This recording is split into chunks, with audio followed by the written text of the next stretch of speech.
Okay. Just hearing you speak just now, I can tell that you're very passionate about education. And with the advent of technology, education has changed quite a bit. I don't know how you'd feel if your son came to you and said, "I don't want to do statistics. I want to be a YouTuber. I want to be an influencer."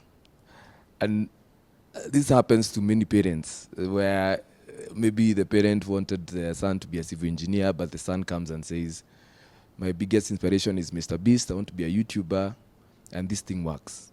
But maybe from many parents' perspective, they still don't get how that would work. So, as a person who's very passionate about education, how do we bridge that gap, where also parents start to open up and see opportunities that are unconventional in terms of education? How do we strengthen our education institutions to also embrace um, this new way of life that has come upon us? And how does this also contribute to national development? As a person who works in government, of course, you want all sections or all aspects of our lives to also contribute towards our national development. So how do you bridge all these corners together and make it work from the onset all the way to a national level? I think education still remains that big thing, because without it, you actually lose the entire society. And as a parent, and of course now as someone who has a senior position in government, I think it will be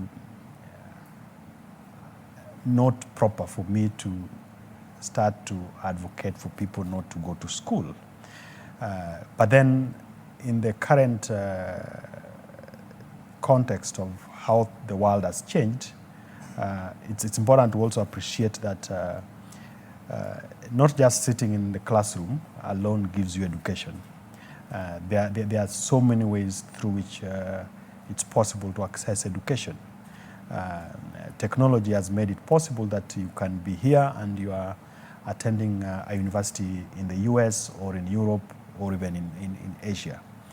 And looking at our children today, or the young ones today, and I think it was the case even with us. There are certain things that our parents struggled to accept or accommodate in us. And I think for me, the point is we must have an open mind around some of these conversations, but also be very upfront to also have conversations with the children. So I am a scientist, so why would I want my son or my daughter or my nephew or my niece to also be a scientist? Part of it will be maybe they need to look at how I do my things, how I carry myself, and then they will like, okay, I would want to be like you, or I would want to be like so and so. And from there, then you can have a conversation on what it takes to get there. Someone wants to be a footballer, fine. What are the other ingredients that then make someone a complete footballer? Because you're not going to be in the pitch 24/7. You still have the entire society all around you. There are certain things that you really need to get to know. Just like in school, you are probably the best in science or the best in maths, but that does not mean that the other person who is good at the languages, their fate is sealed. So even in the work environment, you have a mix of all groups of people.